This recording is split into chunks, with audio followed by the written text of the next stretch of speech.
We are storytellers. We are storytellers. We are storytellers. We take something From the inside. From deep within.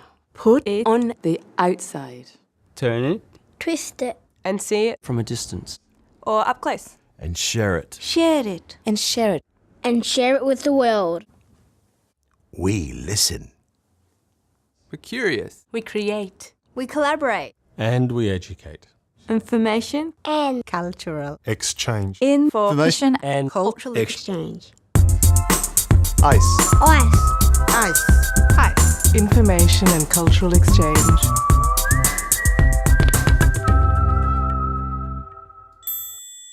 Hello and welcome back to Chatterbox. Hey Aisha, do you like climbing trees? Of course, it makes me feel like a strong woman, even though I know I am a strong woman. How long were you up there for? I've never calculated, but maybe about 5 minutes. You know, I was thinking the other day, imagine like climbing a tree and staying up for a day or something. It's been done before. No way. Yes way. Miranda Gibson did it. She's still doing it. She's been up the tree for over 150 days, protesting against one of the world's largest logging companies, all as an attempt to save our environment. She's amazing. Wow. I guess Aisha's not the only one that loves to be up trees. I'm not the only woman that loves to be up trees. Miranda, are you there? Hi, Volley and Aisha. Yep, I'm here. So Miranda, why do you take the logging of these trees so seriously? Well, these forests that I'm living in have been verified as World Heritage Value. They also provide critical habitat for endangered species such as Tasmanian devils. In fact, just about a month ago, footage was captured very close to the base of my tree of a healthy Tasmanian baby devil, which is very exciting. Despite the natural heritage values of these areas, they remain under threat from logging. This industrial scale logging is occurring to provide wood for a company called Tar Ann. If we don't act now, we may lose these forests and the animals that call them home.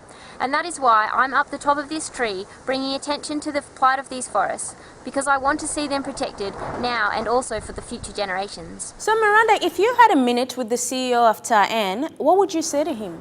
Well, I would like to ask the CEO of Tar Ann, why is it that you have labelled your product as environmentally friendly and told customers that it comes from plantations, when there is key evidence that it comes from the logging of high conservation value forests, just like the one that I'm sitting in right now? So how come it needed to be up a tree? Couldn't you do more if you were, say, on the ground? From the top of this tree, I can bring international attention to the plight of these forests.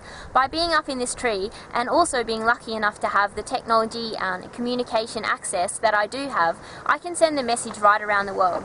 And just like I'm talking to you now, I've spoken to people all around the world over the internet, through my blog and through the media, talking about these forests. I have a lot of people following me online and I update my blog every day to share my experience of living in the treetops, as well as also to inform people about what's going on with these forests.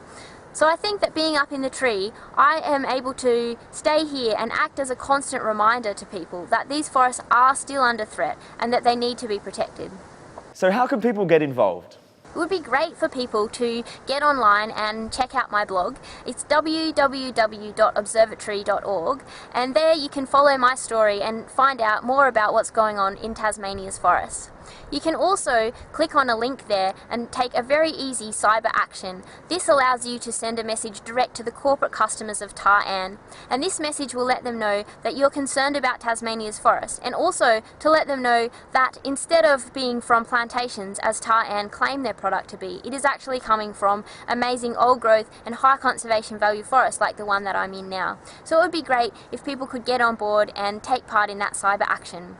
Australia and the UK are listening right now. What would you like to say to them? Well, I haven't been to the ground in over 5 months now, and I guess I'm committed to staying up here for as long as it takes, even if that's another 5 months.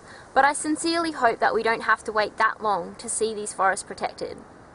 And so that's why I'd like to ask everyone out there that cares about the forest to get on board, check out my website and take part in the online action. Because the more people that get active and show their support for these forests, the sooner we can have a resolution in Tasmania, a positive outcome for the forest and for the community. Miranda, it's amazing what you're doing, and thank you for talking to us today. Yeah, and if you ever need Chatterbox's help, you know who to call. Bye for now. Thank you.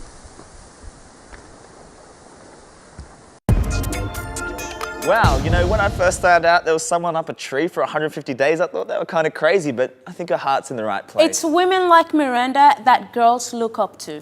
Yeah, and not just girls, but all Australians. Speaking of all Australians, it's that time of the show where we bring you the bulletin box. That's right, Andy's going to tell you what's going down in your town. In your town. Over to you, Andy. Hey guys, and welcome to the bulletin box for this month. And I have a red nose because we are starting off with a national event called Red Nose Day, which happens on the 29th of June. So make sure you donate some money to help kids all around the country.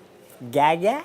Off to New South Wales for Australia's largest contemporary visual arts event. Now this is called the Biennale of Sydney. It starts from Sydney Harbour and it's just a walk around Sydney. Now check it out because there's going to be some amazing work.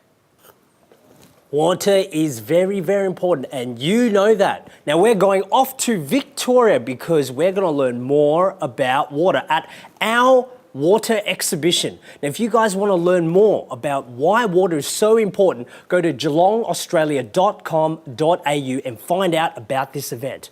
I will. It's getting cold, isn't it? But I have something to warm your minds up. Heading all the way to Perth, there is a thing called the Perth Winter Arts Season. Now, they're going to have the finest performances, music, and food to warm you up. Let's check it out. Now off to the warmth for the Surfers Paradise Festival. Now this is a combination of everything, food, music and fashion. Now make sure you check it out on the 20th of June because there's going to be some amazing events. But until then, I'm going to go back to my pizza. Who keeps doing that?